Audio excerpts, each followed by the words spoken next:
A 56-metre gap. It's massive. It is huge. Yeah. Just looking at had they not imposed the 4 kilometre rule, 3K's marker just comes very close after a very high paced, as it will be, left-hander. So thank goodness that's invoked today. It probably indeed, of course, added to the design of today's course, the fact that it was 4 kilometres. So there will be an easing off, albeit with a drag race down to that turn just before 3. There's a whole sequence of those to be enjoyed, or indeed endured, a little bit later on. In case you were wondering, Biniam Girmay leads the points competition by 10 points clear of Mads Pedersen. He's on 119 points, Mads Pedersen on 109. Jesper Philipsen nudging up close to the 100 now on 98 after winning the 20 points from the intermediate sprint. 50 up for grabs, we remind you, at the finale today, and that's where Mark Cavendish sits, 9th overall on 50 points, one behind Arnaud Damar. Well, the weather can't decide what to do. We've had rain, we've had sunshine, and that means rainbows and a pot of gold at the end of it. Who's going to win today, Adam? Flipping heck, Carlton. I have no idea. Not a clue. It's wide open. I'd love to see Cav win again. Who did you predict in the predictor? Philipsen. Okay, good shout. I actually went for Cav, Carlton. Good for you. I know. I mean, the stars are aligned, aren't they? You know, and I think obviously they're going to be buzzing as a team. But I think coupled with that, the added pressure that's now on the shoulders of the other sprinters, the likes of Philipsen, who's still, you know, came into this tour as the favourite, just not on his best. So, yeah, I mean, he's got a lot on his side, hasn't he, Mark Cavendish, for today. You know, we talk about pirates and those with I don't know, a knife between a cutlass between their teeth. That's the way for me. For I don't know, Gaviria's been going. He looks fantastic. Wasn't involved yesterday, but he got second place behind Girmay in the rough stuff around Torino. And the way he's surfing wheels at the moment, I'm actually loving watching him. And I kind of never know what to expect from him. So, yeah, I'd quite like to go a little bit left field with Gaviria today. I know it's a bit of an odd one. I mean, my heart, calm down with that left field of a previous Tour de France stage winner. Crikey. Well, he's got no support. That's the point with Gaviria. Whole team was really designed around Enric Mas, so he has to do it on his own. And I love that. I always think the lonesome sprinters need a bit of support. So that's where I'm just parking up my affections today. But obviously, if Cav wins, I'll be going suitably meant. Of course. Yes, exactly. Well, they're all embedded at the moment, and despite that, 50 kilometres an hour. It's a crosswind coming in. It'll be hitting them on their left shoulder. So, yeah, at the moment, just screened a little bit by some of the trees. You do get this buffeting when you get into the wide open, where you never quite know when the wind is going to hit you. And, of course, if you're screened by a dirty, great big chateau. This is the Chateau de Rosé that we're looking at. I think I might have a little bit on this. The Chateau Rose, by the way, in Médoc, provided my wedding wine all those years ago. Anyway, yes, Louis the 16th style, apparently, classical Versailles model. Is it? Can't see too much topiary, but anyway, there you go. Was partially destroyed by Antoine Cleguet. What was he using, a blowtorch or something? Oh no, he was the chief captain of the French falconry. I don't know. Go figure. What was the hawk up to that day? Well, the place nearly burnt down, and they rebuilt it. And apparently, he decided to build the current chateau to be more worthy of his rank. Oh, I see. He destroyed the other one deliberately because he didn't think it was fancy enough. You get the idea. Anyway, don't worry. John Armstrong is going to be back at the weekend. Didn't want to say anything, but thank goodness for that. Yeah, exactly. Oh dear. I'm in the same boat, Carlton. I tried to read out a recipe the other day. It just went awfully wrong. Terribly I don't know. wrong. Do you know what? I thought you did a really good job of that. I think you might be the only person that thought that, Carlton. But thank you. I'll take it. I'll take it. I'm waiting to see the Saint Isidore Church, which is very reminiscent of the of something designed by Elon Musk. You'll see what I mean when we get there. Anyway. 107.2 kilometres from home. Smiles have started to wash over them again. Not surprised, because poor old Nils Pollitt is not being asked to get on the front and start chewing off the end of his tongue. What is that poker tell, Danny? I fear for him sometimes. He's going to be lisping at the end of the day. I love reading into riders' body language, facial expressions and the like, but yeah, I think he'll keep us guessing somewhat. And you can see now the tension is building, and this is because at around 100 kilometres to go, we've got a very exposed section on and off for about 10 kilometres, and after that they'll take a turn into what will then become tailwind. So I think we're going to see a bit of a stressful peloton soon. Do you know, it just takes one team to start. I think the only problem is at the minute, all the teams that are up there are quite happy with the situation. They don't want to be the first to move. So if you look at the composition of the front, you've got Ineos, UAE, Movistar, Bahrain, Lotto, Visma Lease, Bike and Red Bull. None of those teams are going to be the first ones that want to kick things off first. They'll be all relatively happy with how they're sitting in the peloton, safe at the front. It only takes one team to start. I think with all those teams, they're not necessarily wanting to. And what team is going to want to start it? Well, like, who does this benefit? If you look at the roster of these teams, maybe for Arnold De Lee, you know, we discussed that. What riders are going to benefit off a harder day? Mads Pedersen, but then he crashed yesterday, so he's not going to want to work any harder than he needs to when he's trying to recover from that big crash. I think that's the thing. It's so far out as well. You know, you've got 100k to go. That's a long way to keep committing to it in a wind that's gusty, but it's not constant, so it's even harder to judge that. And I think after that, they have to remember as well is that if nothing happens, it's just going to cause even more stress than what's happening right now in that peloton. All riders will start to become more stressed. They'll start to fight for position a little bit more. So you have to ask the question, is it worth wasting that energy, or do we wait closer to the final where we can commit all the way to the finish, regardless if whatever it might be, how far it is to go, regardless if the peloton splits. Once they're at the front and they're making things hard, it's still going to be hard for people to move up into a crosswind that might not be big enough to split, as I said, but it's still going to hurt the legs. We're going to go to the Yenzi, who's going to give us his latest update. I don't know whether he's going to be wet or dry. Let's find out. Which sandpaper? So we are right now in a dry patch again, or just wet. 5 kilometers to go, and if you could see my view, in about 5 kilometers, I'm gonna get a few more raindrops. So the ingredients for a spectacular recipe are all here. Changing road conditions. We crossed a few really cute, charming villages, but this is not a coffee stop ride. This is the Tour de France with some 174 riders back there together. So all these tiny little villages, beautiful but small roads and a lot of turns. The road conditions go from brand new road to average roads.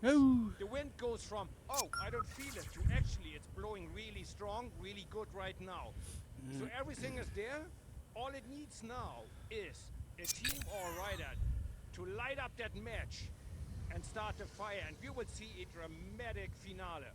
I believe nobody is willing to do it right now because it's simply too long to go.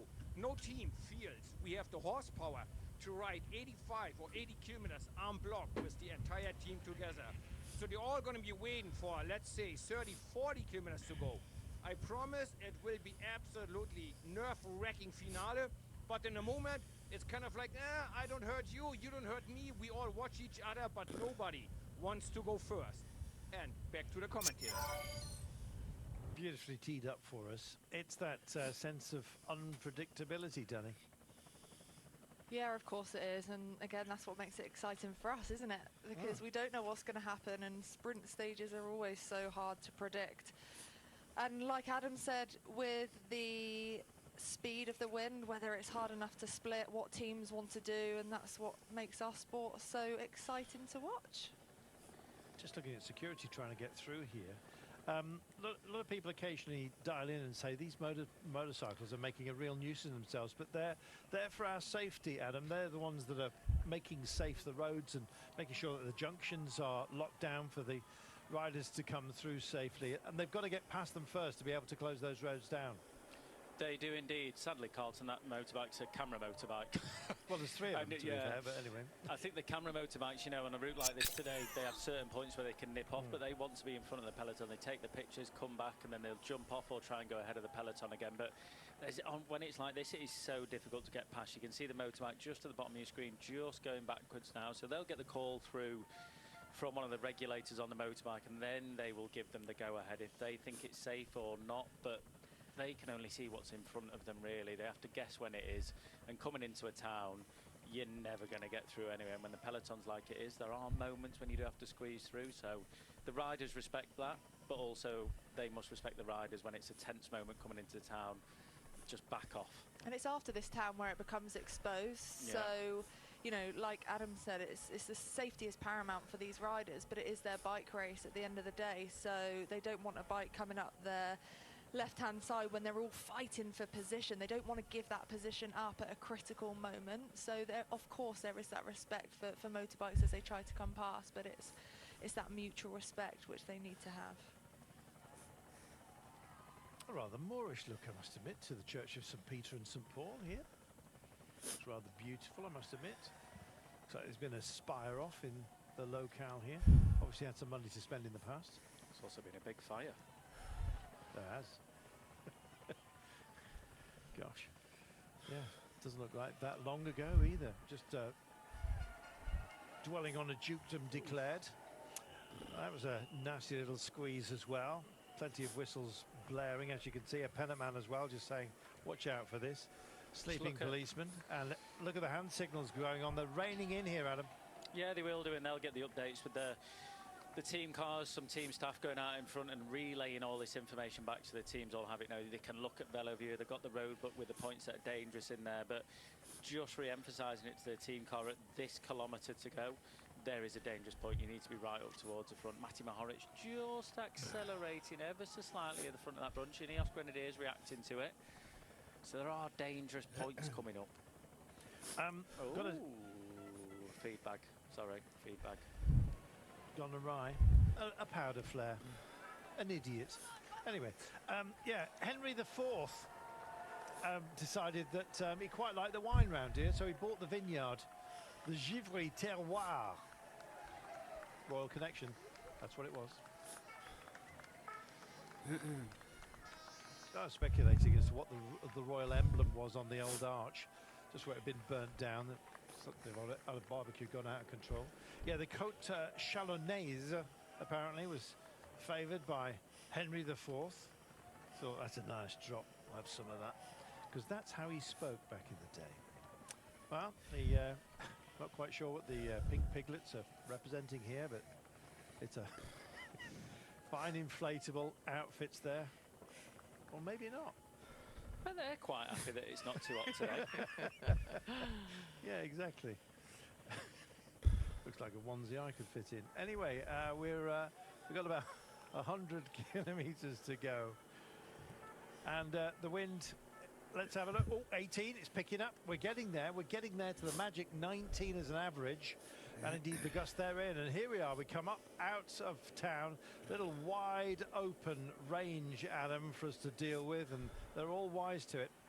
Yeah, just a descent like this, ever so slightly downhill. It'll string things out a little bit. Then it's at the bottom if there's a turn or if it's open after it. That's when the riders will start to really try to push forward a little bit. That stress will come. The police motorbikes, as you mentioned, Carlton, moving up on the left, squeezing everyone.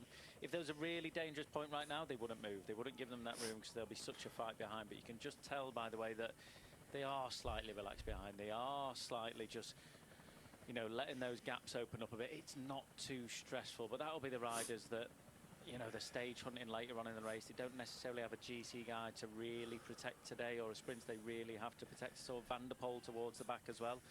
He's quite confident in his own ability. He's quite confident that nothing will happen because of the composition, probably the teams that are on the front, neither of them wanting to split it up, or hoping at least they don't want to split it up. So yeah, it's just constant, Carlton. It's just constant stress for more the GC teams than anything. The sprinters teams will be a little bit more relaxed. That's why we're not really seeing, apart from Lotto towards the front, but the rest of them just sat back behind a little bit. Cavendish just on the right, the left-hand shoulder of Victor Campenaerts, so still right towards the front, just in case as well. It's the Shattered Gemoul. There we are. Apparently, best preserved residence of the Dukes of Burgundy. And we know how much they like that wine. So no wonder they were so well preserved. It's also one of the few residents of this type, apparently, that survived from the 14th century. I don't know what sacking went on after that, but apparently it was confiscated by the Gemoul estate from the Duke of Burgundy and handed to his own wife, the Duchess Margaret III of Flanders. There you go. Have yourself a nice little holiday home. Of course, the big screen TV wasn't installed back then, but anyway. Team radio, Intermarché 1T. Okay, we gather as much as possible around Beanie. Beanie, make sure they know where you are.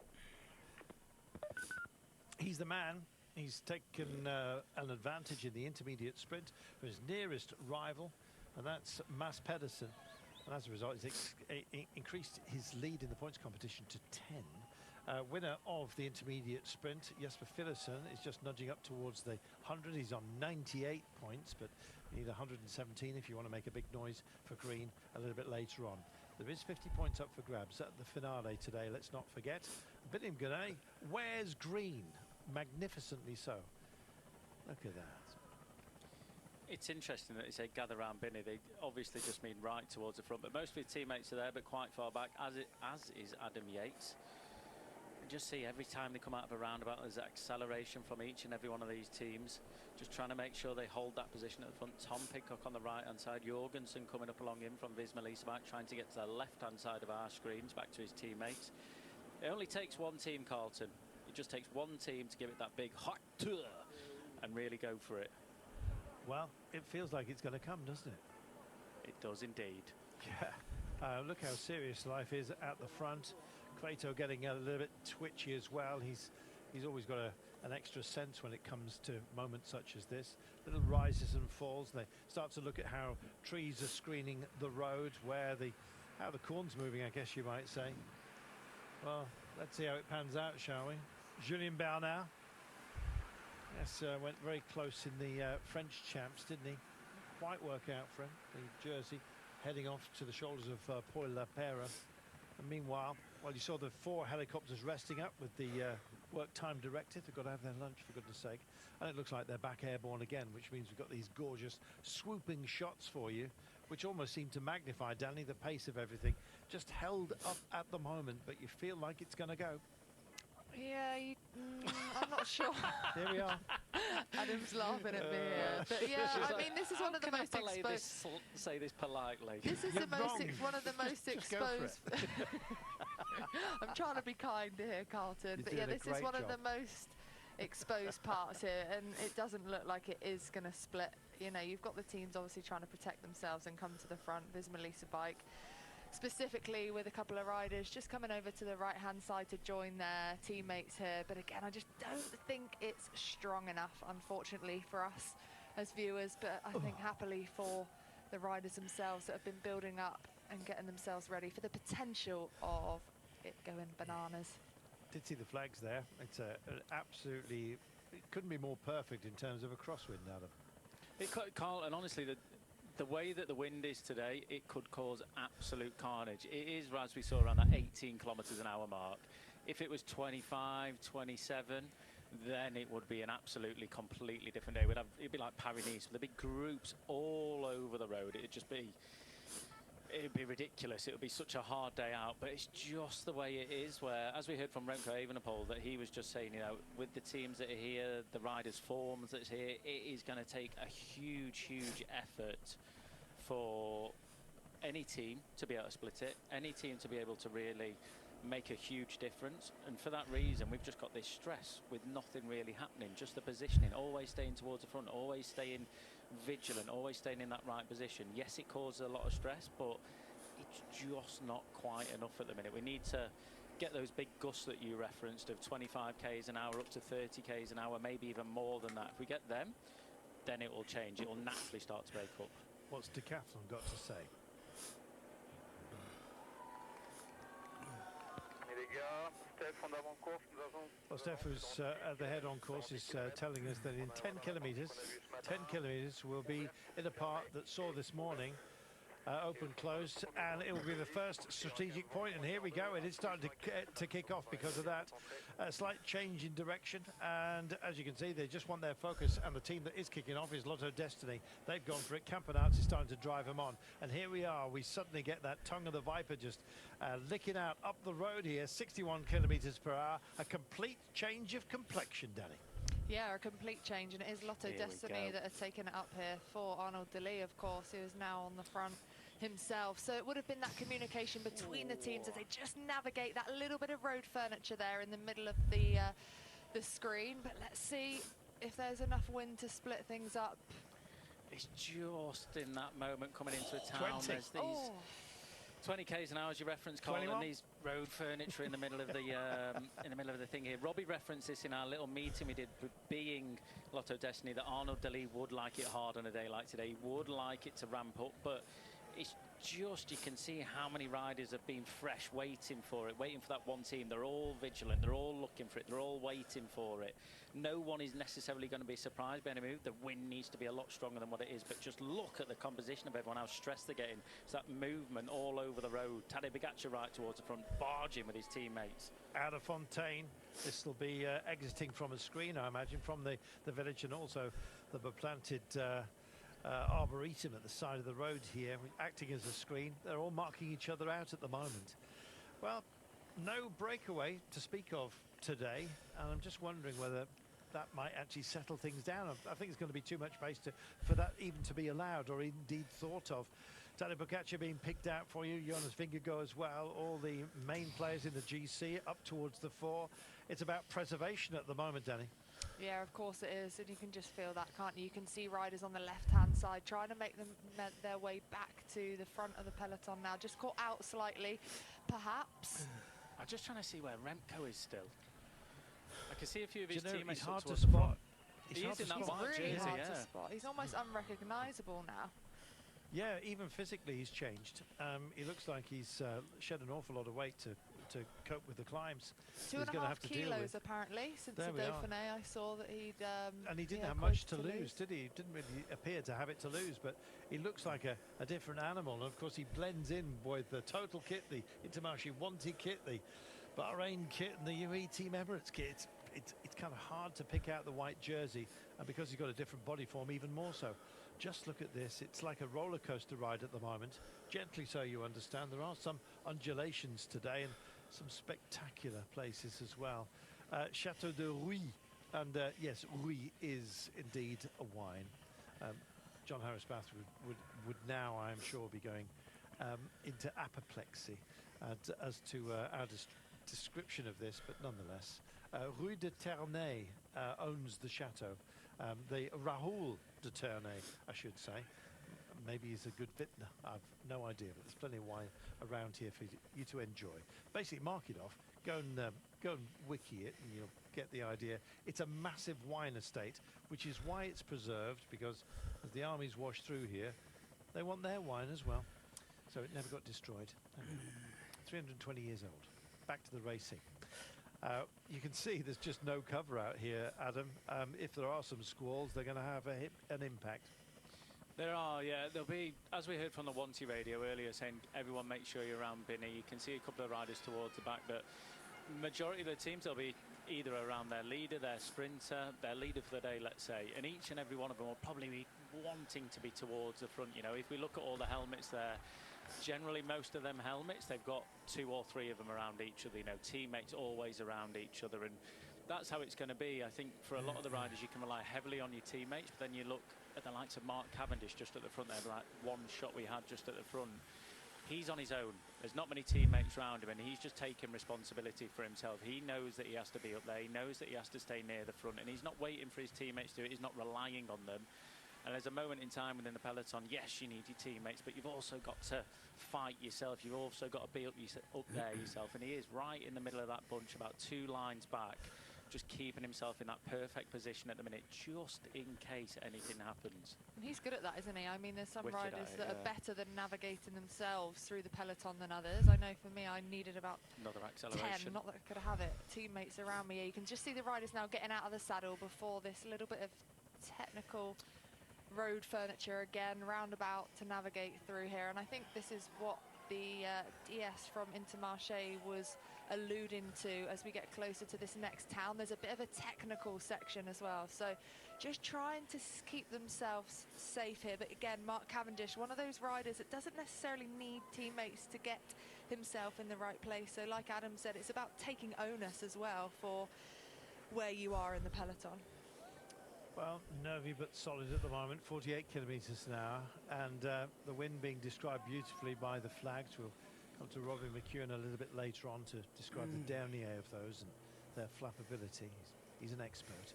Well, it has, the pace just ebbed a little bit, and we're about to flow with Rob Hatch, who's about to join us. Rob, you kind of feel that drama is going to happen at any moment. We keep going for it. We keep getting that little build up to what we think is going to be a launch, and then it doesn't quite happen, but it's any moment now, mate. I think I'm sat about 15 centimetres further forward on the seat than where I was 10 minutes I know ago. what you mean. Like the riders, they will be as well, just waiting. Every acceleration I move forward a little bit, and you could just see, Adam, that last acceleration, both you and Danny pointed out a moment ago, that was fierce. I've looked at the Velo viewer, and we're just over 10 kilometres away from a tailwind. Yeah. So if you could force the issue here, you'd have to help after that. But again, does anybody really want to do it? It's looking around, it's being at the front, and the nerves, this almost being the self-fulfilling prophecy and creating the problems themselves. So here is the easy part that they're in now. Being in position is fine. They can save energy within the wheels. The part you mentioned, Rob, where there's the tailwind, that for me is what they need to sprint into. You sprint into the tailwind, block the road like this, then it's harder for the riders behind. The pace will start to move up. Look who's moving up on the left-hand side, a certain Mathieu van der Poel and his teammates as well. But if they go down that tailwind section super fast, there's a section after about 20 k's of that tailwind section, they turn left into crosswind, and that's where it'll be crucial, because you have tailwind super strung out, super fast, into that crosswind, back into tailwind, then you're into the last 45k, then it's crosswind all the way to the finish. So I think that middle section of crosswind, that's where we might see the differences, because it is going to be so strung out in the tailwind, and riders won't be as fresh because they don't have the wind in front of them or from the side. So definitely one of those crucial points is coming up during today's stage. But as I said before, there are so many riders ready for it, Rob. There's so many riders just expecting this to happen at any given moment. And the acceleration we saw, that's just to get round one roundabout. That's to hold position at the front. So just accelerate hard, really put in that big effort just to stay in position. Not to gain anything, but just to stay in that position. The stress, it's so hard to understand what it's like within that peloton now, but it is shouting, screaming, elbow in your bum, lever in your bum, little brake here, little acceleration there.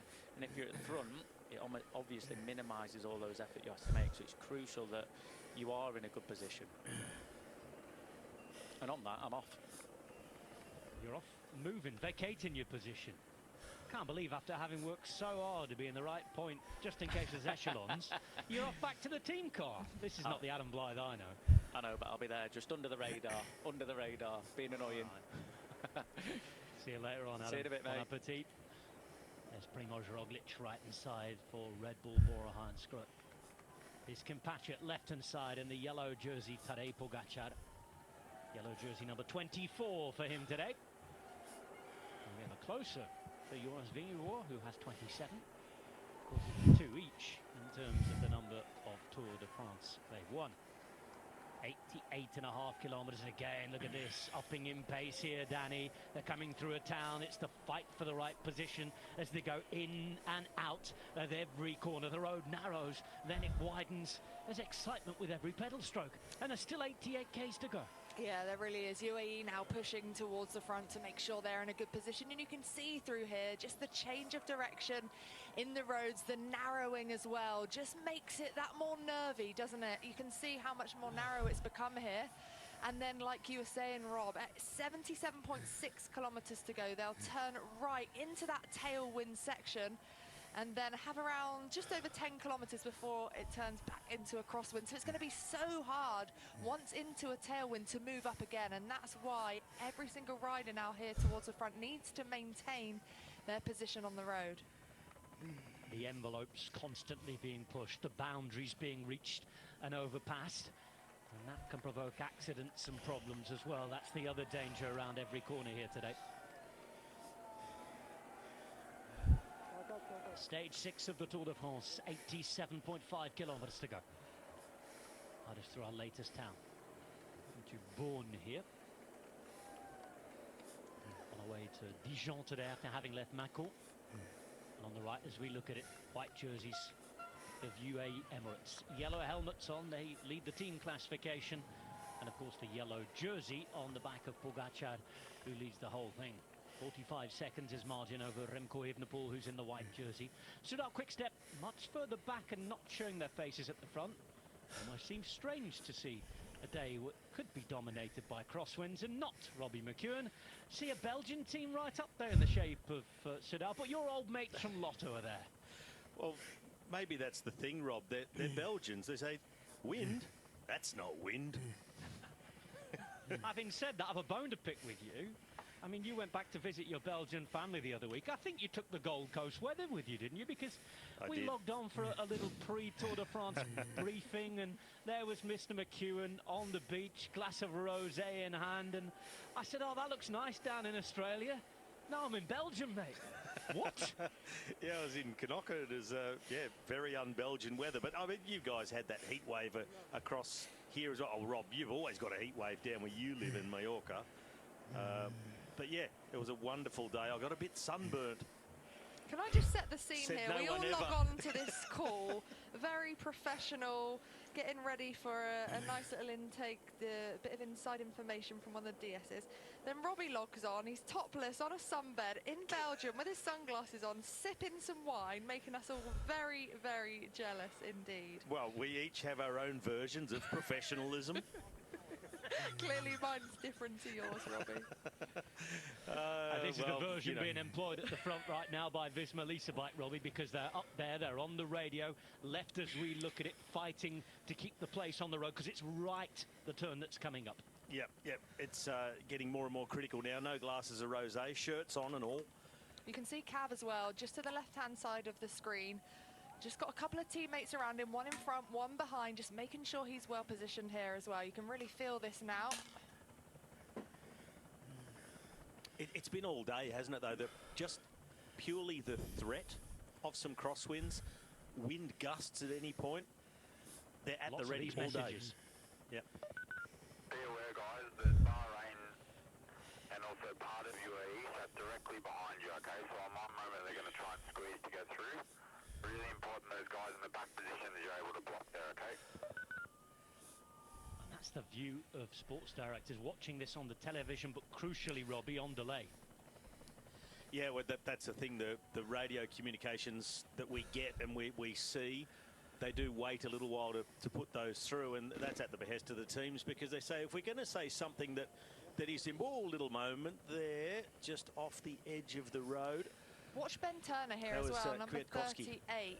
When he got that information relayed to him from the DS, he just kept looking over his left-hand shoulder. Mathieu van der Poel's just behind, just making sure no other team can squeeze up their inside. You know, the smart riders, they place themselves behind teams like Visma Leasebike, like Ineos Grenadiers, like Red Bull, because they know if I stick with them, pretty reliable to get me at the front or keep me at the front. What fun art now. Well, it must all be kicking off in the famous control room, mustn't it? Because they've moved to the front at just the right time. Here is Wout van Aert. Christophe Laporte on his wheel. Look at the wind blowing right to left as we look at it here. And they're about to go into a position where they'll have the wind behind. And this is what's caused this urgency, this sort of feeling of tension all day long, as the wind forecast was, in general, sort of 18 to 24 kilometres an hour, but very importantly, most importantly, gusts up to 40 kilometres an hour. You get a strong enough gust at the right time for a sustained length of time in the right place, all falls apart. Yeah, and you can see Ben Turner's role really coming into its own here. He was brought in almost in replacement of Luke Rowe, who was the best at making sure the team were positioned at these sorts of moments within a race, within a Grand Tour, and the Tour de France obviously being the biggest one there is. So he's doing a stellar job here and making sure his team are well positioned. It's the first of a couple of right turns coming up. Bernal making sure he's right towards the front as well, looking around to find his teammates. Turner not too far behind. De Blus is there as well. Left hand side we can see Benoot moving up just in front of Jonas Vingegaard. This now is Laporte pointing out the obstacles as he and his teammates, and of course those they're competing against. It's signalling for everybody here. Traffic islands left and right. The little villages can often be the worst, can't they? And this is Tom Pidcock, who's choosing to stay for the moment out of the melee at the front.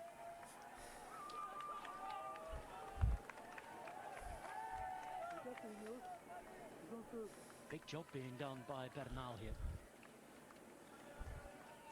Turner moves back to the front, just as Danny was talking about. Right hand side as we look at it, orange, red, dark jersey on. Here's the European champion Laporte, who's been riding for the last couple of kilometres in unison with Van Aert, but Benoot has joined him at the front, and you can see why they're more worried about this sector. It's not only the turn that's coming up in the next few kilometres, but the road's narrow here through villages, and it's much more exposed. Yeah, twisting and turning, and you get those sections of the course where you come through these villages, a few twists and turns, it elongates the peloton, and there'll come a time when they come out of one of these villages and we'll get a big open exposed section, and that's where then they can really twist the throttle and start doing some damage to their rivals.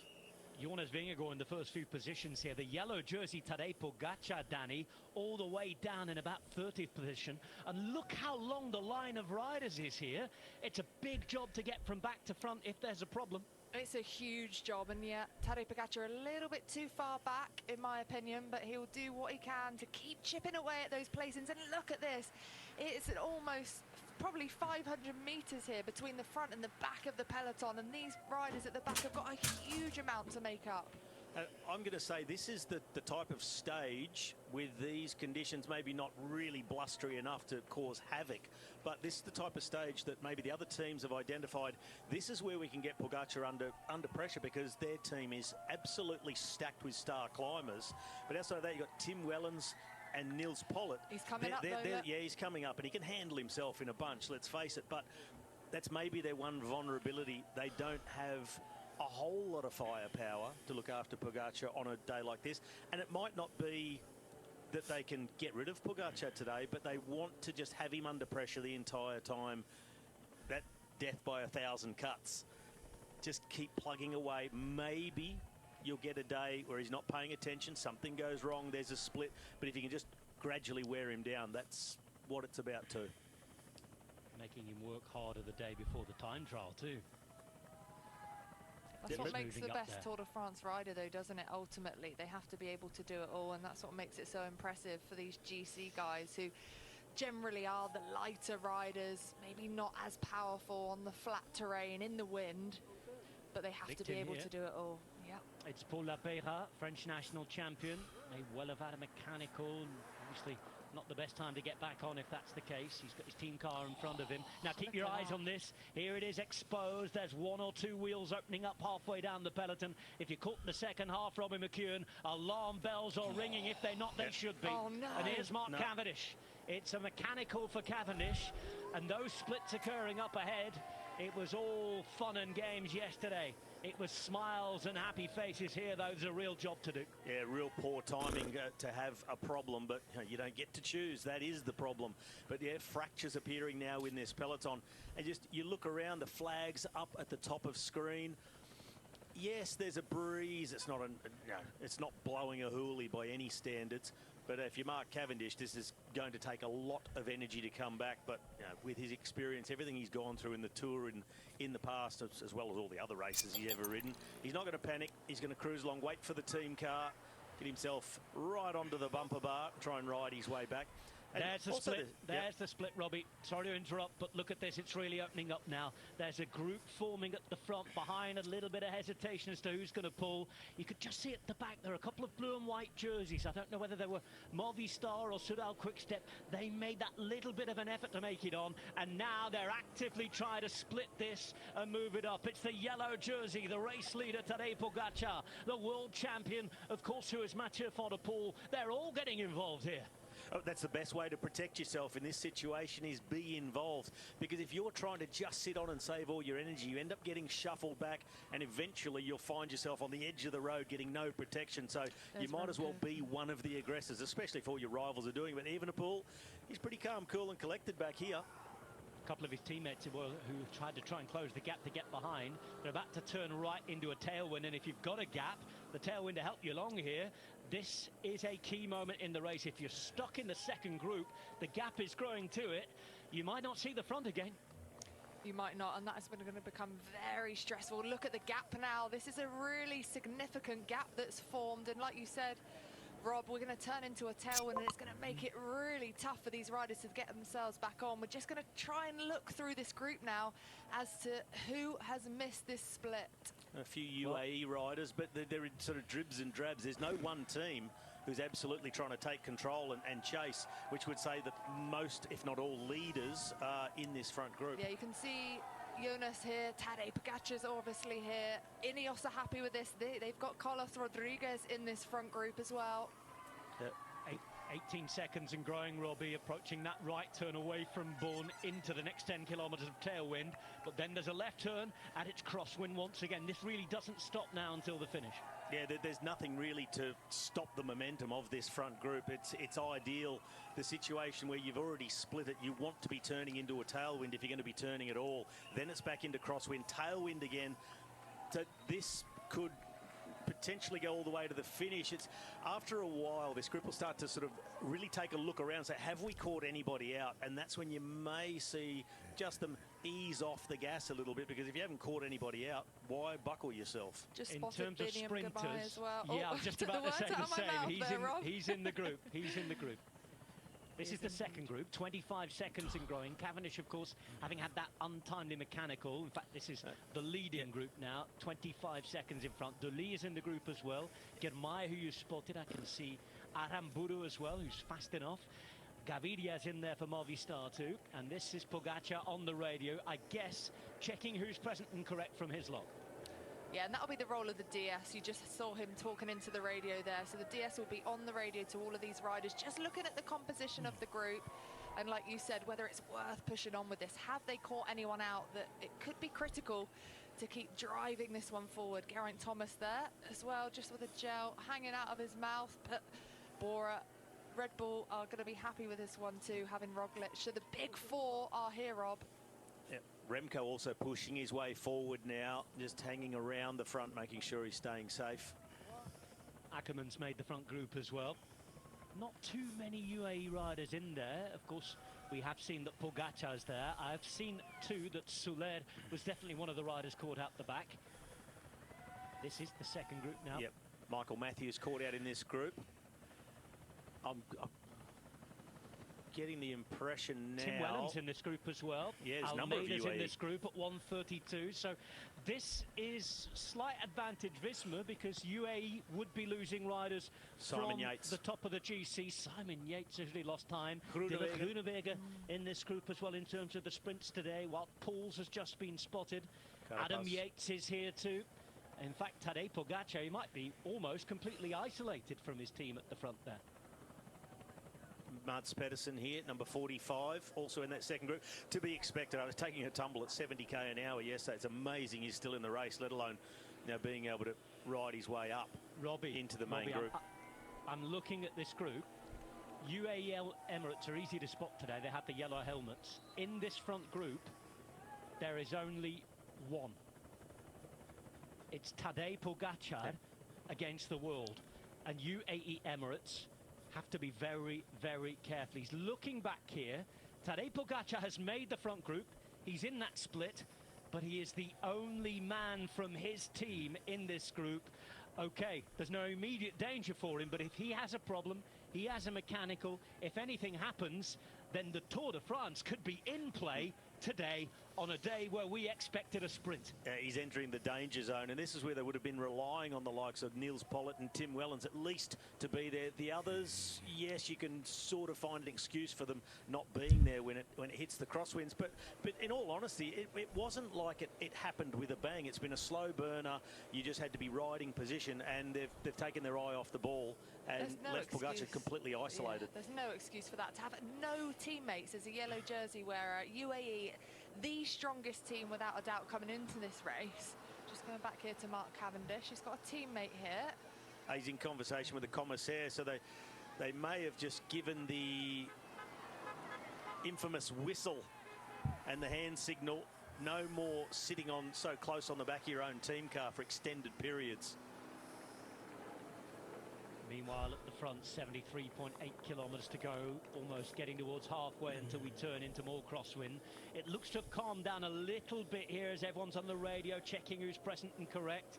They're sort of sitting up, and there's a real opportunity for UAE Team Emirates to try and save the day. Riders caught out behind, I think, include Mohoric further back here too.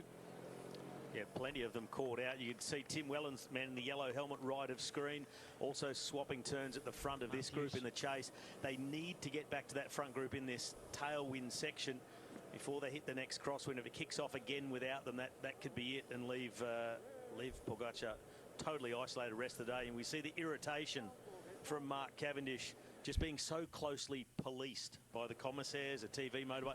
It comes with the territory, doesn't it? When you in the rarefied air where he sits, they tend to look a little bit closer and scrutinise you even more harshly. It's down to 19 seconds. A couple of teams quickly come to the front and start riding again.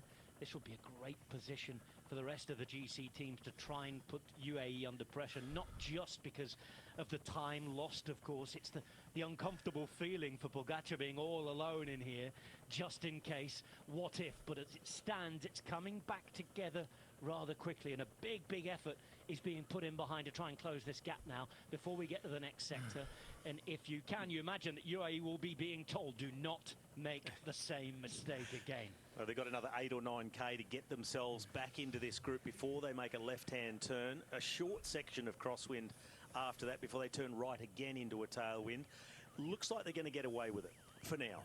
I'll tell you what, it's going to be the biggest sigh of relief, isn't it, if and when they do make it onto the back of this front group, that they have all missed it, bar, of course, the yellow jersey wearer. They're lucky it's not proper windy. This Melissa bike still right on the front. Here we go, let's get on the radar. Let's see the reaction from UAE. 4 is behind from us. Is Tadej just in front? Yes, only Tadej. Maybe Pavel also. Tadej or maybe Pavel. Well, negative. Pavel's not there. No I'd yellow love to hear helmet the on the reaction top. after that. At first that that might not be sounded like broadcast. No. yeah, at first it sounded like Tadej was the one asking the question, talking about himself in the third person. Is it only Tadej in front? I mean me. Now keep your eyes on this because it's getting closer, isn't it? It must be about 10 seconds now. There it is. Cavendish, by the way, at just under a minute now. Well, this group will return. You see just the different shape of the two groups as well. Completely bunched in the front one, pace off. Nobody really pushing anymore in this tailwind. But behind, almost like a sprint lead out to get back on time. Here's Pollitt, third wheel.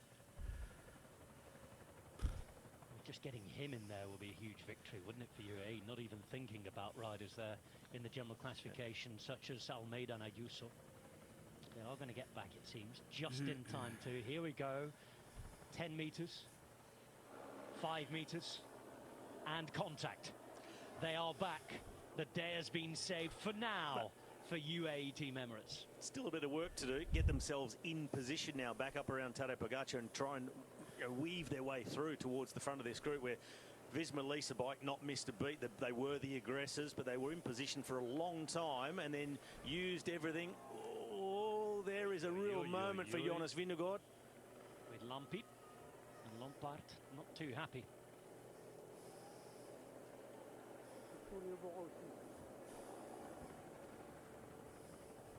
Even and for they take a safety's sake. breather. Even for safety's sake, for Jonas Vingegaard, you've got to use your voice, speak up and talk to the guy in front of you. You've got to avoid that.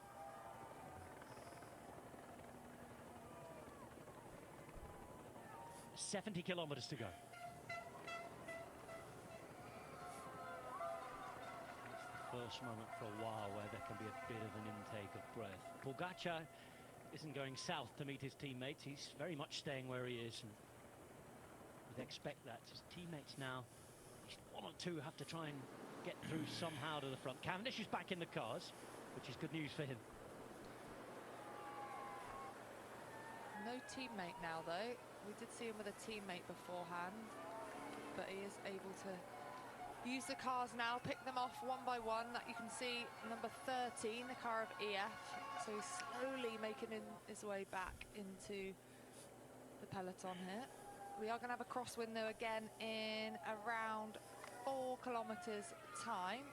See Red Bull Hansgrohe really taking control here with Roglic. So we had a call, didn't we, with the DS of Red Bull, and he was explaining to us Van Poppel, Haller and Nico Denz had been brought into the tour just to create that bubble constantly around Roglic, and you can see that here.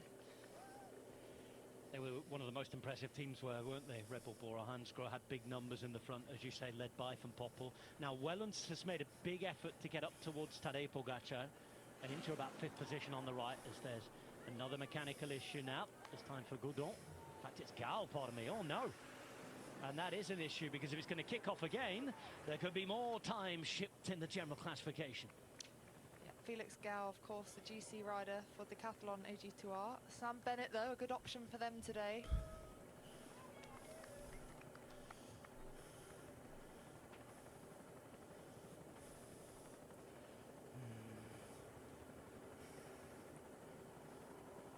Cavendish coming back. Wait to see where Gal is and what kind of mechanical issue he had. See Tom Pidcock as well. We saw him towards the back. I think he was one of the riders from Ineos to miss out on that front group. You can see him on the right-hand side, just trying to make his way up to his teammates. You can see Geraint Thomas, the last of those 4 on the right-hand side.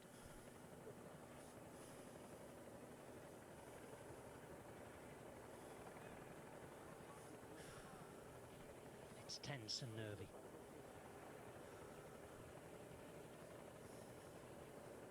And in all the chaos, trying to get some food, trying to get some hydration, which we know is mightily important. And even now, still through the feed zone, they fight for position. 35 on the right-hand side, that was Kwiatkowski moving up. A look around from Ben Turner there, because he's trying to find Carlos Rodriguez. Rodriguez, who has, as you said, Danny, Geraint Thomas sat on his wheel behind him. And Mark Cavendish is returning with another word with the commissaires. We're seeing another side to Mark Cavendish today. He's irritated. Not necessarily a bad sign for his performance.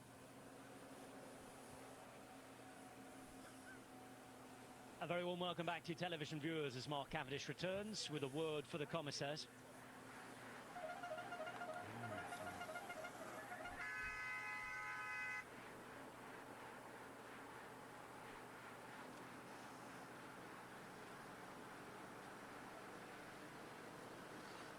This is the hardest car to sit behind in the entire convoy.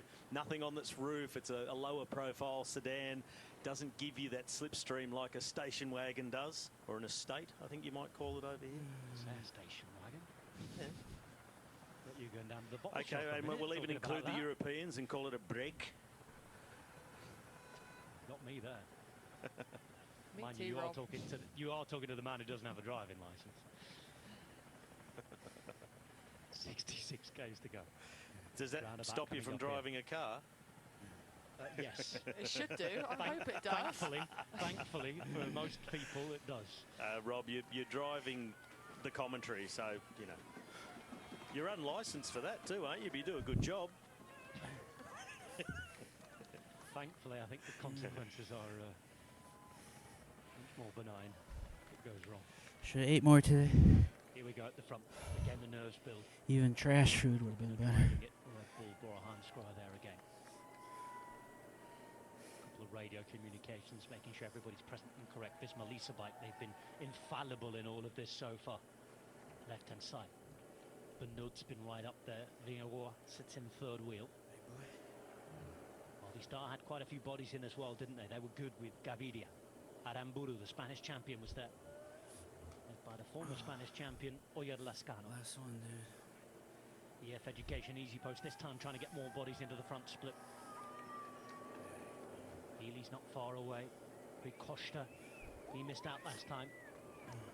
We're going to say goodbye to Danny Rowe. We're going to hear from Danny on the breakaway, and there'll be plenty to talk about on this stage with Orla and everybody else at the conclusion of it. Don't forget to stay tuned and join them afterwards. If you have to miss anything, reminder that everything is on Discovery Plus, live and on demand each every day. Well, didn't that last 25 kilometres fly by?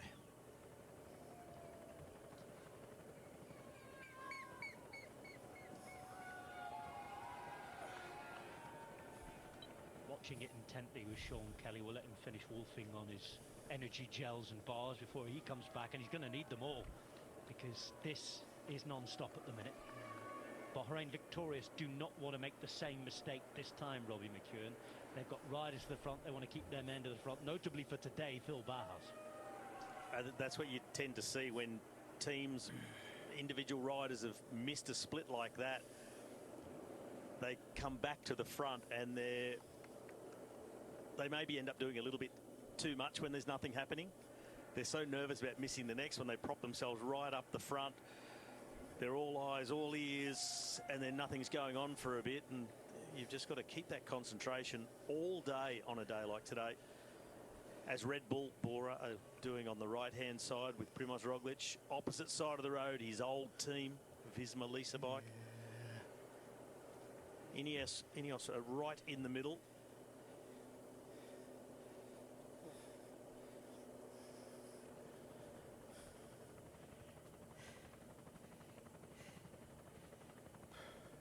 In a section again where if it's blowing strong enough, it's blowing from the right direction.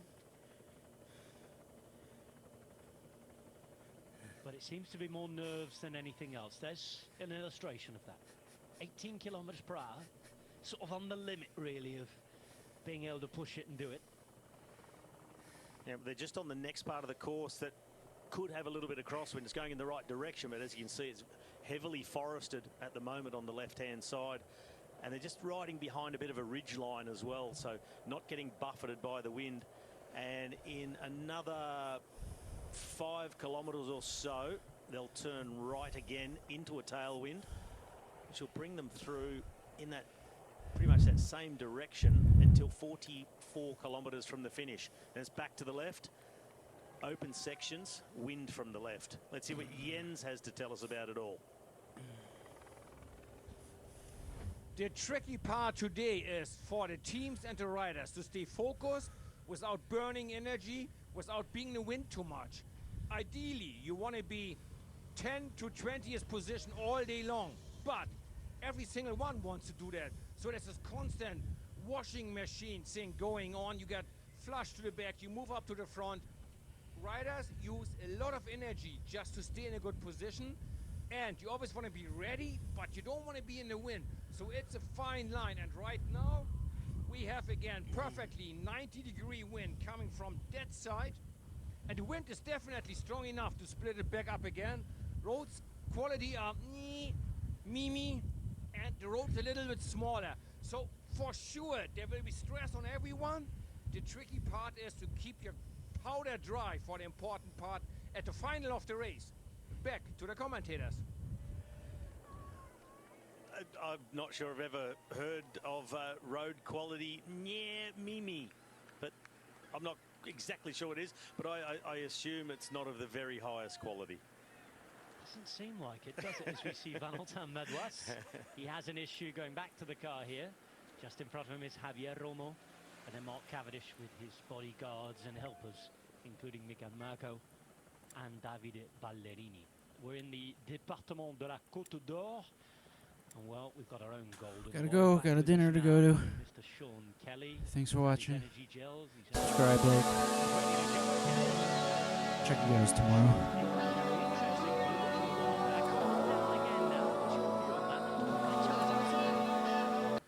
Yes, well, it was a very interesting section there, but it has been interesting all day because it has been, you know, that just it's brewing away there, waiting for the moment we just had there for that final, that last 25 kilometres.